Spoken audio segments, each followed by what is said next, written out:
ओम शार्वनः भवाय नमः। षष्ठी तिथि भगवान स्कंद को समर्पित है। शुक्ल पक्ष की षष्ठी के दिन श्रद्धालु लोग उपवास करते हैं और षष्ठी तिथि जिस दिन पंचमी तिथि के साथ मिल जाती है उस दिन स्कंद षष्ठी के व्रत को करने के लिए प्राथमिकता दी गई है। इसलिए स्कंद षष्ठी का व्रत पंचमी तिथि के दिन भी हो सकता है। स्कंद षष्ठी को हम कंद षष्ठी के नाम से भी जानते हैं। स्कंद देव भगवान शिव और देवी पार्वती के पुत्र और भगवान गणेश के छोटे भाई हैं।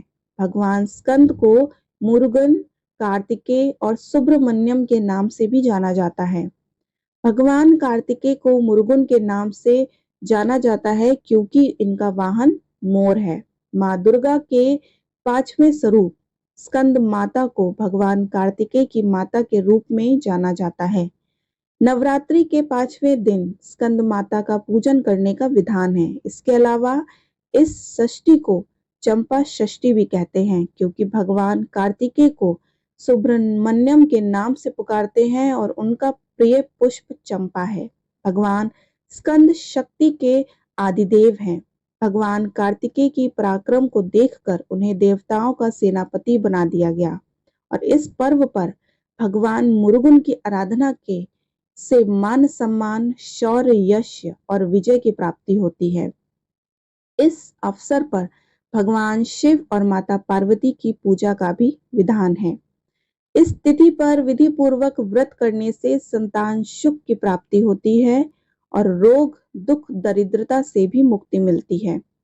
विधि पूर्वक व्रत करने के लिए सबसे पहले प्रातःकाल उठकर स्नान आदि के बाद नए वस्त्र धारण करें। तत्पश्चात भगवान कार्तिकेय की प्रतिमा की स्थापना करें और दक्षिण दिशा की ओर मुख करके पूजन करें। पूजन सामग्री में घी और दही को अवश्य शामिल करें। इसके बाद भगवान मुरुगन की आराधना करें और मंत्र जाप करें। मंत्र क्या है? ओम तत्पुरुषाय विद्महे महासैन्य धीमहि तनो स्कंदा प्रचोदयात्।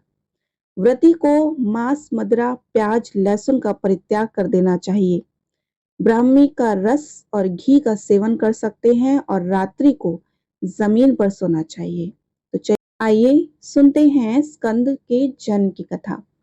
एक बार की बात है, असुरों सुरपद्मा और उनके दो छोटे भाइयों सिंहमुख और तारकासुर द्वारा देवताओं को कठोर यातना दी गई। कठोर तपस्या के बाद इन असुरों ने शिव से दुर्लभ और शक्तिशाली वरदान प्राप्त किए। वे 108 युगों की अवधि के लिए स्वर्ग और बैकुंठ सहित 1008 ब्रह्मांडों पर राज करते रहे। उनका अंत शिव की संतानों के हाथों ही होगा, ऐसा उन्हें वरदान प्राप्त था। माता सती ने तब हिमवान की पुत्री पार्वती के रूप में पुनर्जन्म लिया और शिव के पति के रूप में पाने के लिए कठोर तपस्या की। पार्वती को अपनी पत्नी के रूप में पाने के लिए शिव भी उसी समय तपस्या में थे।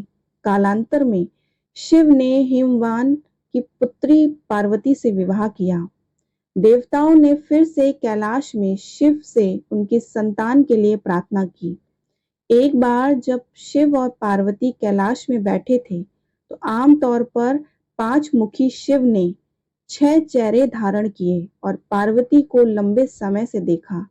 शिव के 6 चेहरों में से प्रत्येक में तीसरे अग्नि नेत्र से एक 6 मुख वाले तेजस प्रकट हुए जो 1 करोड़ सूर्यों के तेज और कालाग्नि की तरह जल रहे थे। देवता गर्मी से विचलित होकर इधर उधर भाग रहे थे। उन्हें आराम देने के लिए शिव ने तेजस को वापस बुलाया और इसे छोटा और सहनशील रूप में परिवर्तित कर दिया।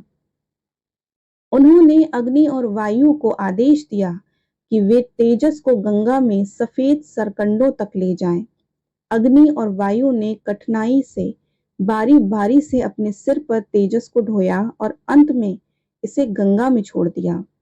नदी के ऐसे कमल के एक समूह में नरकट की एक मोटी परत के बीच जमा कर दिया।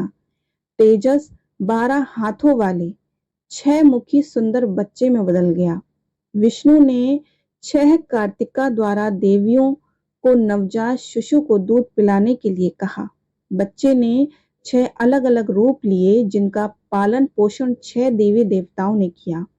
शिव और पार्वती कार्तिका की देखरेख में 6 बच्चों के पास गए। पार्वती ने 6 बच्चों को एक साथ गले लगाया और इस प्रकार स्कंद का जन्म 6 तेजस्वी चेहरों और 12 हाथों के साथ हुआ। स्कंद के 6 अलग-अलग चेहरे 6 अलग-अलग विशेषताओं को दर्शाते हैं। पहला चेहरा दुनिया को घेरने वाले अंधेरे को दूर करने के लिए प्रकाश की शानदार किरणों का उत्सर्जन करता है। दूसरा चेहरा अपने भक्तों पर कृपा दृष्टि की वर्षा करता है।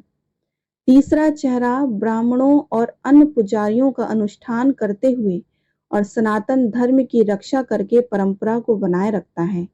चौथा चेहरा यह रहस्यमय ज्ञान है जो दुनिया को नियंत्रित करता है।